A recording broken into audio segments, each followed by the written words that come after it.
community was thereby for the entire of Metro Manila. Buong Metro Manila, isang buwang naka-lockdown simula sa linggo dahil sa COVID-19. Yan, sa lupa, sa dagat, at sa ipapawin, sa ilog. Mga ayaw mabuksan ng lockdown, taksa na sa mga terminal ng buong. Pati sa paliparan, mahaba ang pila. Sa mga pamilya, marami na lamang napag-upos. Tinatawag na social distancing. Nauusan ng Pangulo sa kanilang sunod ng maraming tanong. Mga naman tayo sa COVID-19. Hello, good morning. This is Amy from Shelters. I'm calling for the review of your credit card. Are you the person I should speak with? Ang bihira, Amy.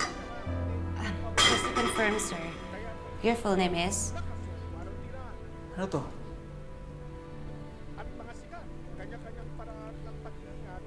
Sir, I'm sorry. Is it okay if I just call you again later? I'm just having a technical problem right now. Thank you for understanding, sir. Have a Amy, great ano day. yan?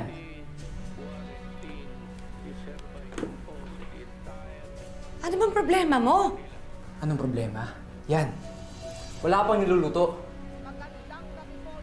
Hindi pa ako tapos sa trabaho ko eh. Alam mo kung hindi mo ko kayang busogin. Sa ibang para mo kaya pakainin. Tumigil ka nga dyan, Benjo. Hindi pa nga ako tapos sa trabaho ko eh. Gusto ko sa kwarto. Ayoko, Benjo. Hindi pa ako tapos sa trabaho ko. Ano ba? Ayoko nga sabi! Sa kwarto! Benjo, ano ba? Benjo! Benjo, ano ba?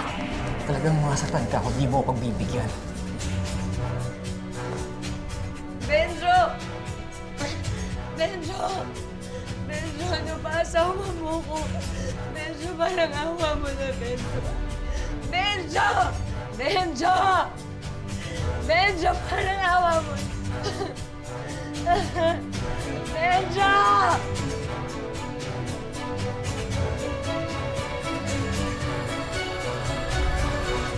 Stay home, stay safe. Yan ang laging paalala sa atin ngayong may pandemya. Gaya ni Amy, dating resort staff at ngayon work from home na bilang isang virtual assistant. Pero ang tanong, ligtas nga ba siya kung ang kasama naman niya sa bahay ay ang abusado niyang asawa? Naku, alamin natin ang kanilang kwento ngayong hapon dito lang sa Tadhana.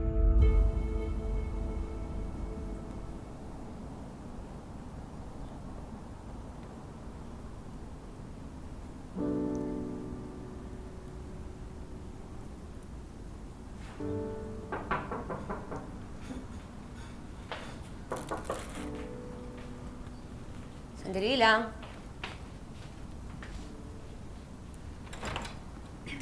Hi, Mare.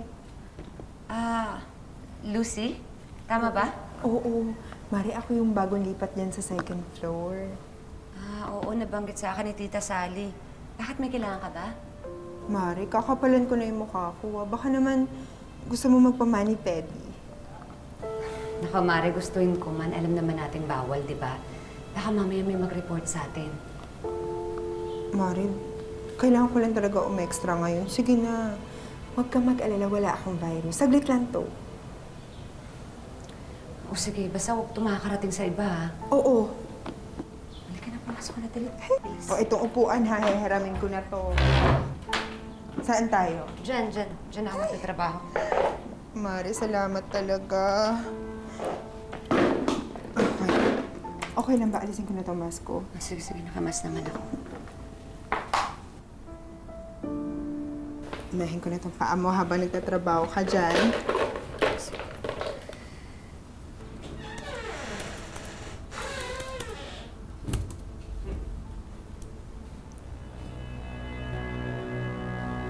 Aray! Ay, Mare, sorry. Lucy, dahan-dahan lang, ha? Oo nga, dahan-dahan. Benjo, si Lucy kapitbahay natin. Hi. Ayos ang racket, ah. Lucy, May dala ka ba nagmamasahe? Parang gusto mo pa home service eh. Ako? Pwede. Masahista ka rin? Oo naman, Mari. Sa hirap ng buhay, lahat talaga papasukin. Sige, kung nagmamasahe ka, pamasahe ako. Sige, sige ha. Bukas. Sige.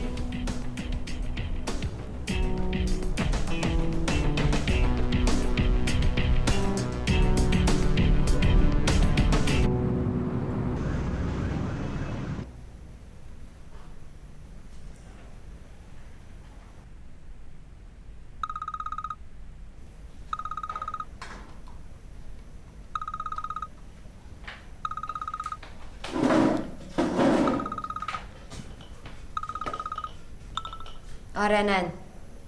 Yung presentation na pinapagawa ko sa'yo, tapos na ba? Chill ka lang. Isisend ko agad sa'yo once ma-edit ko. Salamat. Tama, dami kong lamig sa likod.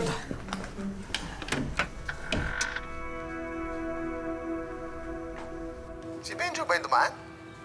Sino kasama niya babae? Si Lucy, bago namin kapitbahay. Rumarakat na masahista. Kawawa naman kasi walang trabaho. Siyempre, alam mo na, pandemya.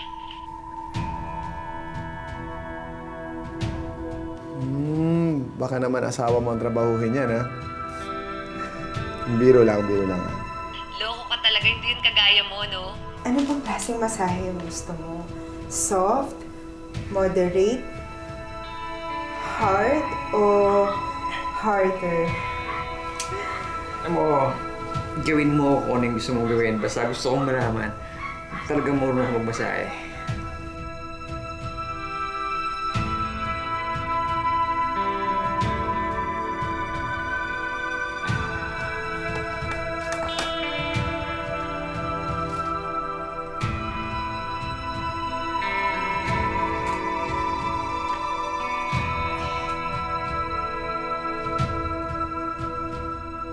Alam mo, bakit hindi mo na lang kasi tura maging virtual assistant yung asawa mo? Para at least hindi lahat ng gastos inaasa sa'yo, di ba? Matagal ko na nga tinuturuan, ayaw.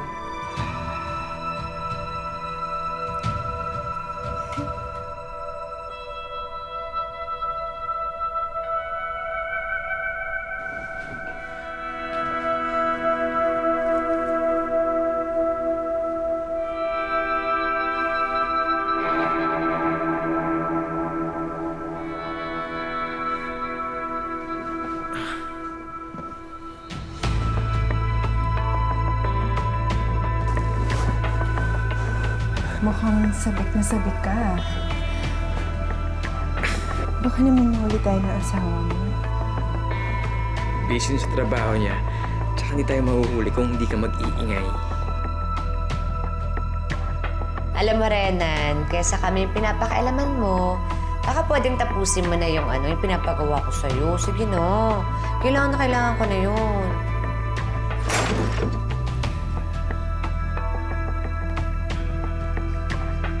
Sandali ah.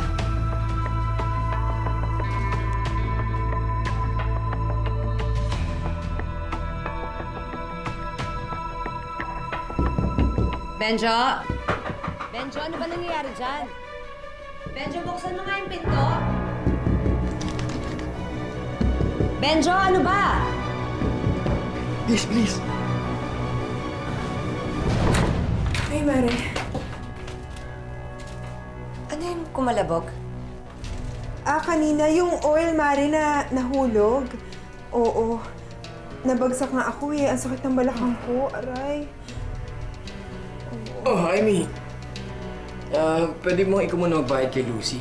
Tsaka dagdagan mo ng tip ha. Huwag ka magmasahe. Nakaka-relax. Sige, mauna ka na nandito sa sala. Sunod na lang ako. Okay.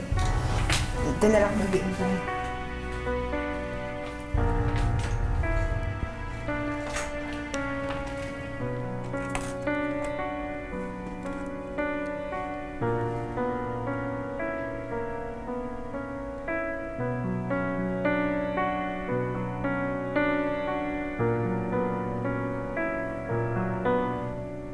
Iba ba rin?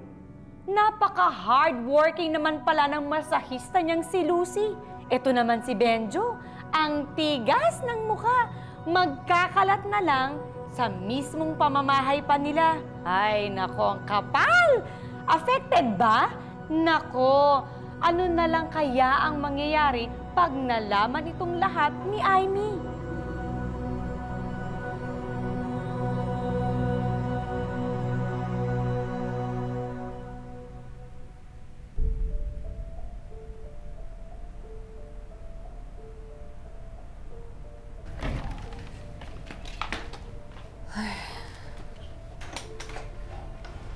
Kahit kailan talaga hindi natutong magligpit. Ano pa kaya pag nagkaanak na kami?